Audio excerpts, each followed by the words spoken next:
పశ్చిమ బెంగాల్లో కొత్తగా కొలువుదీరిన భారతీయ జనతా పార్టీ ప్రభుత్వం ఎన్నికల హామీ మేరకు బంగ్లాదేశ్ అక్రమ చొరబాటుదారులను ఏరివేసే ప్రక్రియపై ప్రత్యేక దృష్టి సారించింది. ఈ క్రమంలోనే ముఖ్యమంత్రి సువేందు అధికారి వెళ్లగొట్టక ముందే స్వదేశానికి పారిపోండి అంటూ ఇచ్చిన గట్టి హెచ్చరికలతో కొంతమంది వలసదారులు తిరుగు ప్రయాణం పట్టారు. అయితే అసలైన చొరబాటుదారులను గుర్తించి వారిని వెనక్కి పంపడం వెనుక దేశ రక్షణ, అంతర్గత భద్రతతో ముడిపడిన ఎన్నో సంక్లిష్టమైన సవాళ్లు దాగి ఉన్నాయని విశ్లేషకులు చెబుతున్నారు.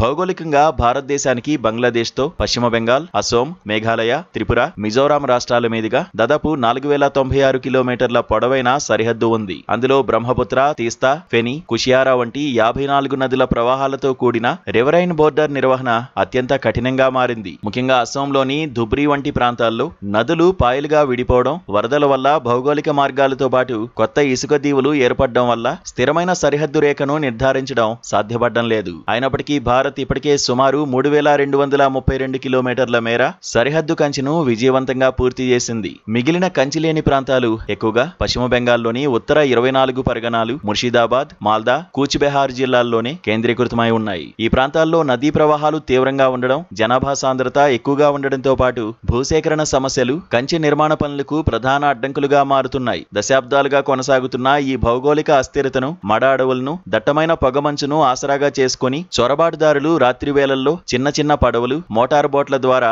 భారత భూభాగంలోకి అక్రమంగా ప్రవేశిస్తున్నారు.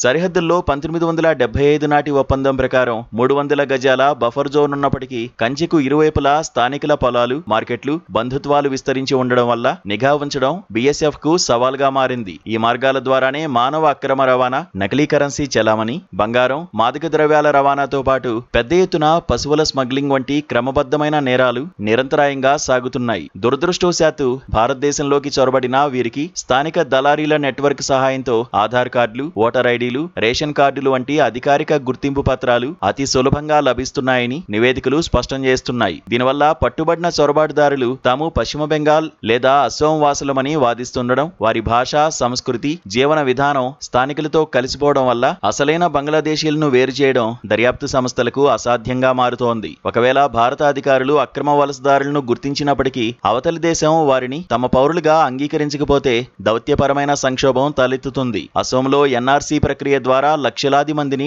డౌట్ఫుల్ సిటిజన్స్ గా తేల్చినప్పటికీ ఢాకా ప్రభుత్వం దీన్ని భారత అంతర్గత సమస్యగా కొట్టిపారేస్తూ వారిని వెనక్కి తీసుకురావడానికి నిరాకరించింది. ఫలితంగా పట్టుబడిన విదేశీయులు దశాబ్దాల తరబడి భారత డిటెన్షన్ కేంద్రాల్లోనే మగ్గిపోవాల్సి వస్తోంది.